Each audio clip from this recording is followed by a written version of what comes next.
السلام عليكم ورحمة الله وبركاته. حبايب قلبي من كل مكان، كل سنة وانتم طيبين بمناسبة شهر رمضان الكريم. أعاده الله علينا بالخير واليمن والبركات. النهاردة إن شاء الله هنعمل وصفة من وصفات رمضان الجميلة اللي بنحبها كلنا، وهي القطايف. هنعملها بطريقة حلوة قوي. في ناس كتير بتشتكي ان القطايف بتاعتها بتبقى ناشفة. النهاردة هنعملها بطريقة طرية جدا وحلوة. بتعالوا مع بعض نبتدي. بسم الله.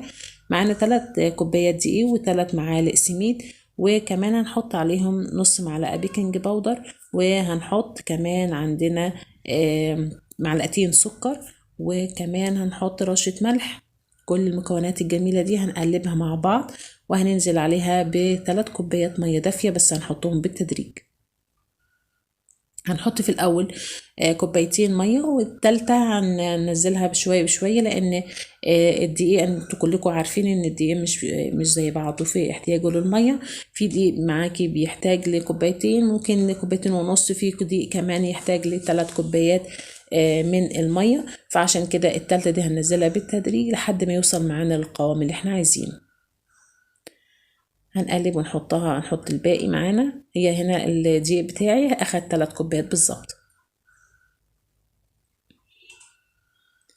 هنقلب لحد ما كل الخليط معانا يتجانس ويختلط ببعضه كده. تمام جدا.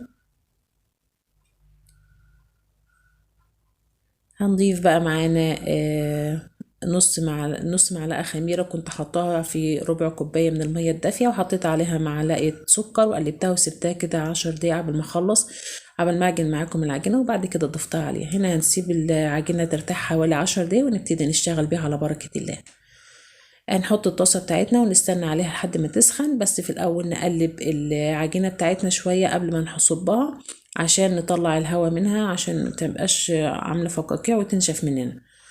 فلازم تضربيها كده أو تقلبيها كده بالمضرب بتاعك، وتحطيها قبل ما تصبيها. طبعا العجينة هنا أنا عايزة أقول لكم إن أنتوا ممكن تعملوها ممكن تعملوها في الخلاط، وممكن تعملوها بالمضرب عادي، وممكن تعملوها بأي معلقة. فهي سهلة وبسيطة ومش هتحتاج منك أي مجهود.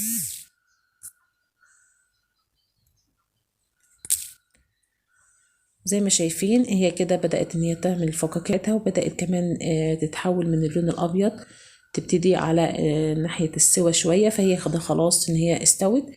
النار هنا بتكون متوسطة، ما ترفعيش النار وما توطيهاش. وكمان الطاسه بتاعتك تكون طاسه من النوع اللي مش بيلزق، جرانيت بقى او تيفال او ايا كان، المهم ان هي مش بتلزق معاكي.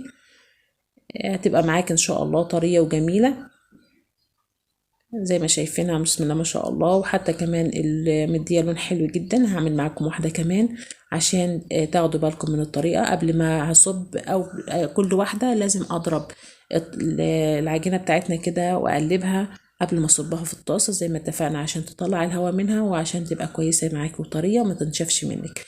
وديت الشكوى اللي كل الناس بتشتكي منها لما بتعمل القطايف، ان هي بتطلع ناشفه ومشققه، وممكن تتكسر معاهم او تتقطع وهما بيحشوها. يعني لو عملتيها بنفس الطريقه وبنفس التكنيك، ان شاء الله هتبقى معاكي طريه حلوه وحلوه جدا، مش هتشقق منك ولا حاجه. عملنا ما شاء الله، ادت لي 3 كوبايات دقيق، وادتني يعني كويس، يعني عدد كويس من القطايف، وحلوه جدا زي ما انتم شايفين طريه. شايفين كمان الملمس بتاعها وانا ماسكاها في ايديا.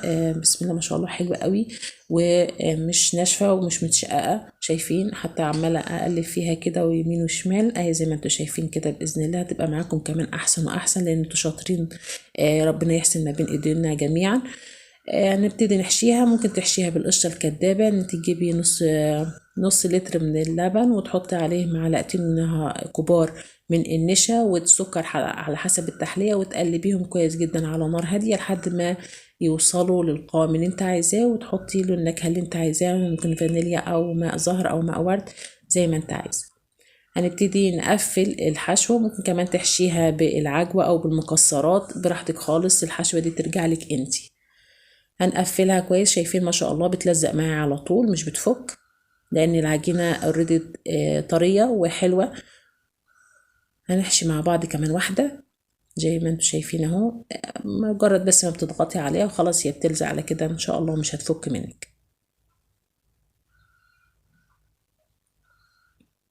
هنحشي كل المقدار معانا، وطبعا هنكون مجهزين الشربات بتاعنا.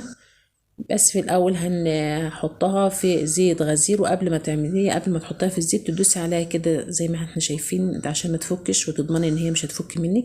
تضغطي عليها تاني كده بصوابعك وتنزليها في زيت غزير. الزيت ده يكون سخن جدا، وتروح حاطاه القطايف وتهدي تحتيها النار شويه عشان تستوي معاكي كويس وتاخد معاكي اللون الذهبي من بره من الناحيتين، وهتبقى مقرمشه وحلوه جدا. هتكوني محضرة السيرب. لما تحطي القطايف تبقى سخنة والسيرب بتاعها يبقى بارد. عايزاها طرية يبقى تحطي الاتنين سخن، القطايف سخنة والسيرب بارد. ولو انت محتاجاها طرية جدا يعني ممكن تخلي السيرب بتاعك خفيف. طيب السيرب التقيل يبقى قد ايه؟ يبقى كوبايتين، كل كوبايتين من السكر عليهم كوباية مية، هتحطيهم لحد ما يبتدوا يغلوا وتنزلي عليهم بعصرة ليمونة. وبعد كده تحطي النكهة اللي انت عايزاها. يستنى معاك 10 دقايق بس وهيبقى زي الفل. هنا شايفين القطايف جميلة جدا وريحتها حلوة حتى قبل ما احط السيرب. يعني تعالوا نفتح مع بعض كده واحدة تشوف الحشوة من جوه. بسم الله ما شاء الله حلوة جدا، وشايفين ما شاء الله طرية من جوه والناشفة من بره ومقرمشة. هنبتدي نحط السيرب. ممكن تحطي فوق السيرب كده مكسرات اللي انت عايزاها. التزيين ده منطقتك انت بقى وتلعبي فيه زي ما انت عايزة، على حسب مزاجك وعلى حسب راحتك وعلى حسب الامكانيات المتاحة عندك في المطبخ. عملناها بأقل التكاليف وبطريقة مختصرة جدا وناجحة جدا ان شاء الله. اشوفكم على خير في فيديو قادم. ما تنسيش اللايك والشير والسبسكرايب ودعوة حلوة من قلبك ولا كبير مثل وزيادة. والسلام عليكم ورحمة الله وبركاته.